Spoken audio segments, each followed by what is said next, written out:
You've said that a marriage must be based on trust and transparency and being shackled together.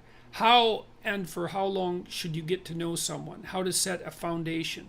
Oh well, there's no simple answer to that. Um,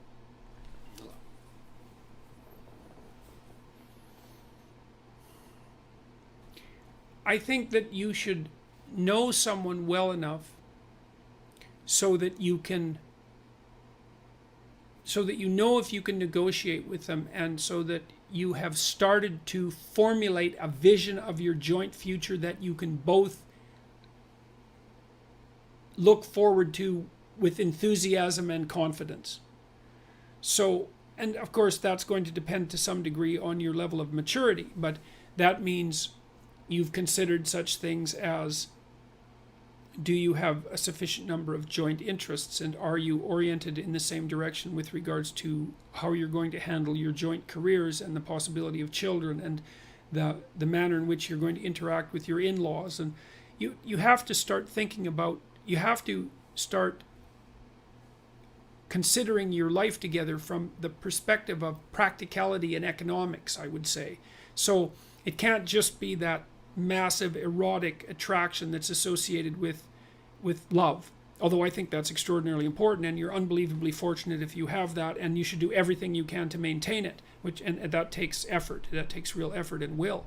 But you need to ally that with maturity and intelligence, and the maturity and intelligence is, okay, we're going to put our lives together.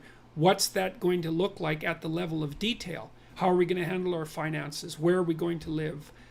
What are our joint plans going to be, etc. One of the things that my business partners and I plan to do in what would you say, that in as an analog to the self-authoring suite, is that we want to develop an online program to help people negotiate their relationships. And so it would actually provide an answer to this question in a more comprehensive manner, is that imagine that if you want to set up a household with someone, then there's a lot of things that you need to get straight, and you either do that by bringing your unconscious assumptions to bear on the situation and perhaps clashing where they don't match, or you sit down like a conscious and aware and articulate couple and start to negotiate what your joint responsibilities are going to be. And so that would be, well, who's responsible for the meals and when, and what are you going to eat, and who's going to get groceries, and who's going to pay the bills, and who's going to do which part of what household chores there are to do, and how is that going to be laid out fair. And so you should get to know the person that you're with well enough so that you can start discussing the real practical issues of life and determine whether or not you're capable of negotiating that. And I don't think that necessarily means that you should live together, because the evidence is actually quite strong, at least the last time I looked, that people who live together are more rather than less likely to be divorced. Now that might have nothing to do with the actual act of living together. It might be that people who are more likely to get divorced are also those who are more likely to merely live together. But I don't think that's a great solution for reasons I won't get into now.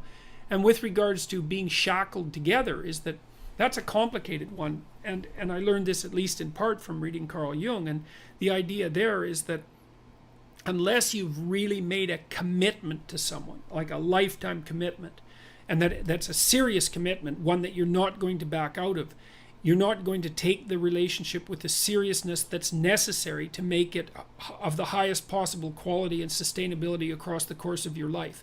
And it's really important that it is of that high quality and sustainability, because the relationship, especially when it starts to produce children, is a machine, let's say, a machine that you jointly operate, that adds immensely to the quality of your life and the depth of your life. I mean, you have the rope and strand of your life, and your partner has the strands and the rope of his or her life, and then those are tied together to make a stronger rope.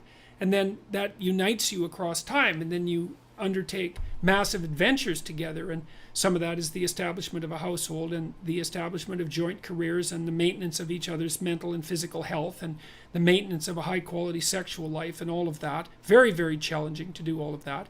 And then the joint production and care of children, which which sets you up properly for the last half of your life. So like I'm 55 now, and both my kids just got engaged in the last month. So that's pretty bloody amazing. And they're both setting up households, and they're stepping into adulthood, and I'm fortunate enough to have them in the city that I live in. So hooray for me. That's so bloody fortunate that I can hardly believe it. I mean, we've helped them out and tried to make it, what would you say, to make the possibility of their living here be something that's viable. But I'm absolutely thrilled that they're going to be around, and I'm looking forward immensely to having grandchildren. And like, what else are you going to do when you're 55? And you're going to be 55. I might have 40 more years. Like, what am I going to do with those years? Well, so I have a good marriage, thank God for that, and that's partly due to the outstanding moral quality of my wife, who I'm also extraordinarily attracted to.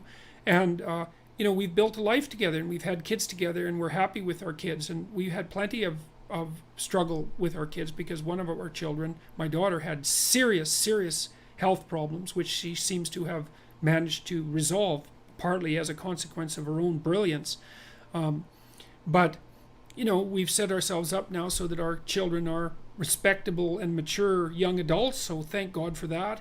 And they've got partners who we both really like, and they're going to have children, and well, hooray, that means that this next part of my life is going to be something that I can advance into with a fair bit of hope and excitement. And the idea of having little kids around again is thrilling, because I really like little kids. They're really fun. And so the shackle together is more like it's such a, I may have even said that, but it's such a cynical way of looking at it. It's more like what you've produced is an unbreakable bond between two beings, and that makes both of them better in every way if it's a relationship that's based on trust and genuine communication.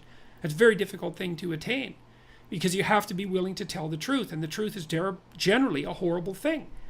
I mean, it's easy to tell truth when everyone wants to hear what you have to say, but it's very difficult to tell the truth when no one wants to hear it, least of all yourself. And so marriage gets a very bad rap in our culture, and so does child rearing. And I think that's absolute catastrophe, because really, being in a long-term relationship, a marriage, let's say, and having children, that's 2/3 of your life. Even if you're a highly career-oriented person, that's 2/3 of your life. And I'm a highly career-oriented person, and my family has been unbelievably important to me, and has also been something that's enabled me to be very effective in my career, because my house has been a sanctuary for me, and thank God for that, especially many times in my life, but especially over the last year. So you should get to know someone long enough to know that you two can tell the truth with each other, communicate, and negotiate, because the most important part of a relationship is the fact that you can tell each other the truth and negotiate.